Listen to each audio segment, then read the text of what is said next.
இறையேசுவில் பிரியமுள்ள அன்பு உறவுகளே, ஆண்டவர் இயேசுவின் பெயரிலே அபிஷேகமாய் வாழ மீண்டும் ஒரு ஆராதனை நன்றி என்று சொல்லுவோம். முழுமையாய் அர்ப்பணித்து இந்த நாளிலே புதிய நாளுக்கு நன்றி என்று சொல்லி ஒரு கிருபைக்கு நம்ம முழுமையாய் அர்ப்பணித்து அவர் வல்லமையை நாடுங்க. நாள் முழுவதும் அபிஷேகமாக வல்லமையில வாழ்வோம். அவர் நம்மை வழி நடத்துவார், அவர் நம்மை ஆசீர்வதிக்கிறார். அவர் கிருபையிலே குறிப்பாய் செவ்வாய்க்கிழமை கோடி அற்புதர் அந்தோணி ஆகிய கிருபையை நாம் பார்ப்போம். தீவினைகள் எல்லாம் வாழ்க்கையில மாறும்.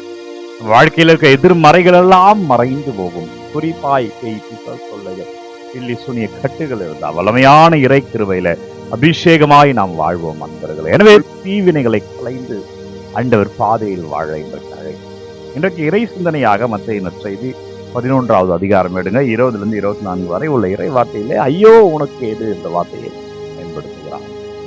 பெரும்பாலும் இந்த ஐயோ உனக்கு ஏடு என்ற வார்த்தை பழைய ஏற்பாட்டில பயன்படுத்தப்பட்டது. யாருக்கு எதிராக என்றால் பிற இனத்தாருக்கு எதிராக பயன்படுத்தப்பட்ட வார்த்தைகள். உதாரணத்திற்கு ஆமோஸ் புத்தகம் 1வது அதிகாரம் 3-23, எசையா புத்தகம் 13வது அதிகாரம் 23 வருகிற வரிகள் மற்றும் எரேமியா புத்தகம் 46வது அதிகாரம் 53 வருகிற வரிகள், எசையா புத்தகம் 25வது அதிகாரம் 32 வர வருகிறல்ல ஆண்டவருடைய சாபம் பிற இனத்தவருக்கு எதிராக வந்ததை நாம் பார்க்கிறோம். ஆனால் இன்றைக்கு நற்செய்தியிலே ஆண்டவர் இயேசுசாமி இஸ்ராயல் நகரத்தின் மீது கொரசின் நகரு பெத்சாயிதா கபர்நாகுமே ஐயோ உனக்கேடு, ஏனென்றால் பல வல்ல செயல்கள் செய்தார், ஆனால் அதனை பலனை காண முடியல. இன்றைக்கு செய்தி என்னவென்றால் நம்மை பார்த்து ஆண்டவர் என்ன சொல்லுவார்?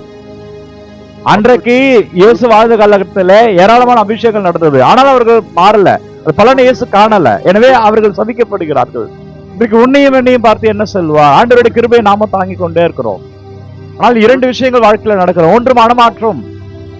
அவர்கள் வாழ்க்கையில மனமாற்றம் அடையல, அவர்கள் பலனை பெற்றார்கள், அதிசயங்களை அற்புதங்களை பார்த்து அவர் பின்னே சென்றார்கள், ஆனா மனம் மாறல. அதான் ஆண்டவர் சொல்கிறார் ஐயோ உனக்கு கேடு என்ற வார்த்தையை சொல்லுகிறார். எத்தனையோ அபிஷேகங்களும் வாழ்க்கை நடந்திருக்கு, ஆனா நம்ம வாழ்க்கையை மாற்றல. அபிஷேகங்களை பெற்றுக்கொண்டோம், எதுனா உடம்பு சரியில்லை உடனே ஆண்டவர்கிட்ட ஓடுகிறோம், வீட்டுல பிரச்சனைனா ஆண்டவர்கிட்ட ஓடுகிறோம், ஆனா நம்ம வாழ்க்கையை மாத்துகிறோமா? இந்த பிரச்சனையில இருந்து விடுதலை அடைஞ்சு விடுகிறோம், தீவினிலிருந்து அவர் நம்மை காப்பாற்றி விடுகிறார், ஆனால் நம் வாழ்க்கை மாறியதா என்பது கேள்விக்குரிய. எனவே மனமாற்றம் வேணுங்க. ஆண்டவர் பேர்ல ஆண்டவரே நான் இதெல்லாம் இனிமே செய்ய மாட்டேன்னு ஒரு முடிவு எடுங்க. அதுதான் ஆண்டவர் எதிர்பார்க்கலாம். அதுதான் ஆசீர்வாதம் அடைஞ்சிருக்கு. 2வது, அவர்களிடம் தாழ்ச்சி இல்லை, அவர்கள் தங்களை உயர்த்தி கொண்டார்கள். எனவே அன்பர்களே, கடவுளே அவர்களிடம் வந்திருக்கிறார், ஆனால் அவர்களிடம் தாழ்ச்சி இல்லை. கடவுளே வந்திருக்கிறார், ஆனால் அதிலுடைய அபிஷேகத்தை அவர் பெற தகுதியற்றவர்களாய் போனார்கள். ஏனென்றால் தாழ்ச்சி இல்லாமல் தங்களே உயர்த்தி கொண்டார்கள், தங்களை பற்றி பெருமை பேசினார்கள். நம்ம வாழ்க்கையில கூட நம்மை பற்றியே பெருமை பேசக்கூடாது. நம்ம ஊரை பற்றி, நம்மை சார்ந்ததை பற்றி, நம்ம இப்படி வந்தோம் அப்படி வந்தோம், நம்ம குடும்பத்தை பற்றி பெருமை பேசாதீர்கள். வீண் பெருமை வேண்டாம். தாழ்ச்சியோடு ஆண்டவர் பிள்ளையா நம்ம நிற்கிற பொழுது அபிஷேகம். எனவே பிரியமானவர்களே, இன்றைக்கு நற்செய்தியிலே ஆண்டவர் சபிக்கிறார். யாரை என்றால் யார் மனம் மாறவில்லையோ, யார் தலைகணத்தோடு இருந்தார்களோ அவர்களை சபிக்கிறார். நம்ம வாழ்க்கையில மனமாற்றத்தோடு, நம்ம வாழ்க்கையில ஆண்டவருடைய பிள்ளையா தாழ்ச்சியோடு எவ்வளவுதான் இருந்தாலும் ஆண்டவர் பார்வையில நான் ஒரு அடிமையாக இருக்கிறேன், ஆண்டவரின் அடிமையா இருக்கிறேன், தைரியமா நின்று நான் செய்வேன் என்று இருக்கிற போது ஆசீர்வாதம். அதை இன்றைக்கு முயற்சி செய்வோம்.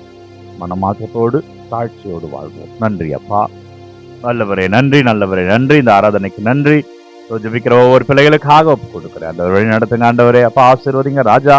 உங்க வல்லமே ஒவ்வொரு பிள்ளைகளை காணும்படியா, அபிஷேகத்தை ஒவ்வொரு பிள்ளைகளை காணும்படியா எங்களோடு இருங்க, எங்களை வழி நடத்துங்க, எங்களை ஆசீர்வதிங்க. கமெண்ட்ல பிள்ளைகள் என்னவெல்லாம் விண்ணப்பங்கள் அனுப்புகிறார்களோ, என்னவெல்லாம் வேண்டும் என்று கேட்கிறார்களோ, எதுவெல்லாம் மாறணும் என்று ஜெபிக்கிறார்களோ ஆண்டவரே உங்க பார்த்து வைக்கிறேன்.